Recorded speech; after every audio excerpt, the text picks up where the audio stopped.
ভারতের সঙ্গে একটা যুদ্ধ হবে, রাসূল বলেছেন হিন্দুস্তানের সঙ্গে একটা লড়াই হবে। সেই লড়াই ভারতের সাথে আমাদের হবে। ওই লড়াই যেদিন বাঁধবে, বাংলাদেশের সেনাবাহিনী, এয়ারফোর্স, ল্যান্ড ফোর্স, পুলিশ শুধু এরাই যুদ্ধ করবে না, বাংলাদেশের 12 কোটি তৌহিদি জনতা শহীদ তিতুমীরের বাস হাতে নিয়ে ভারতকে পিটিয়ে ঠান্ডা করবে ইনশাআল্লাহ। এই পৃথিবীতে বাংলাদেশের সবচাইতে বড় দুশ্মন ভারত। সবচাইতে বড় দুশ্মন কে? আমরা ভারতকে দেখিয়ে দেব ইনশাআল্লাহ। জিহাদের প্রেরণা নিয়ে যদি প্রয়োজন হয়, বাংলাদেশের যুদ্ধ যদি করা লাগে ভারতের সাথে, আর যুদ্ধ করা লাগবে, রাসূলুল্লাহর ওয়াদা আছে।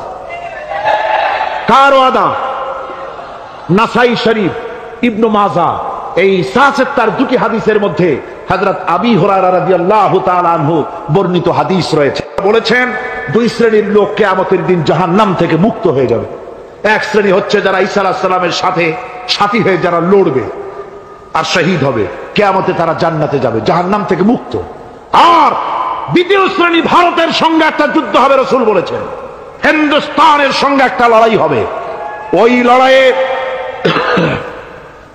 লড়াইয়ে যারা শহীদ হবে, রাসূলুল্লাহ বলেছেন কিয়ামতের দিন জাহান্নাম থেকে আল্লাহ মুক্ত করে দেবে।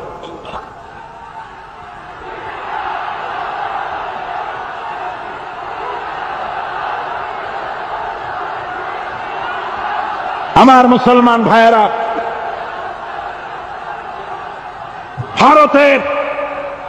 ভারতের জনগণের সাথে আমাদের কোনো বিদ্বেষ নাই, ভারতের জনগণের সাথে আমাদের কোনো শত্রুতা নাই, ঠিক কিনা?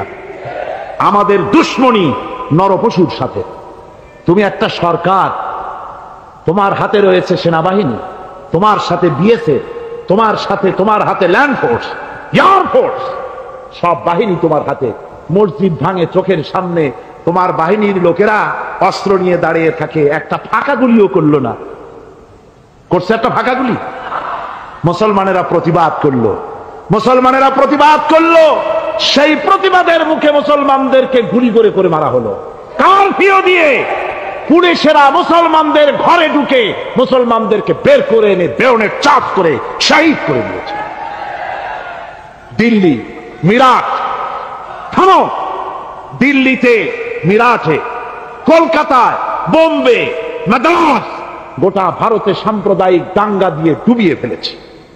মুসলমানেরা আজকে তার সেখানে এতিম অবস্থায় পড়ে আছে। সেই লড়াই ভারতের সাথে আমাদের হবে।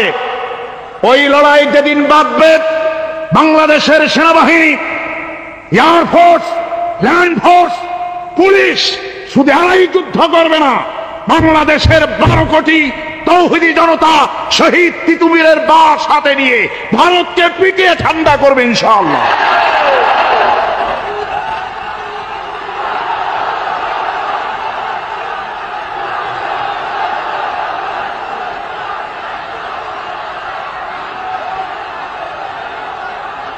আমার দেশে ভারতের মসজিদ ভাঙার প্রতিবাদে আমাদের দেশে একটা হিন্দুও মরে নাই, কথা ঠিক কিনা কন? কিন্তু ভারতে বেগেছে তারা বাবরি মসজিদ, আমার দেশের 15 জন মুসলমান পুলিশের গুলিতে নিহত হয়েছে। আমার দেশে হিন্দু মরে নাই, তোমরা আমার দেশে সেখানে আমার মুসলমান মেরেছ। হযরত আব্দুল্লাহ বিন ওমর রাদিয়াল্লাহু তাআলা আনহু বলছেন যে আমি রাসূলের সঙ্গে কাবা শরীফ তাওয়াফ করতেছিলাম, আমি বলতে শুনলাম রাসূল বলছেন, হে কাবা, তোমার কত মর্যাদা, তোমার কত সম্মান, তুমি কত মহান, তোমার কত ইজ্জত।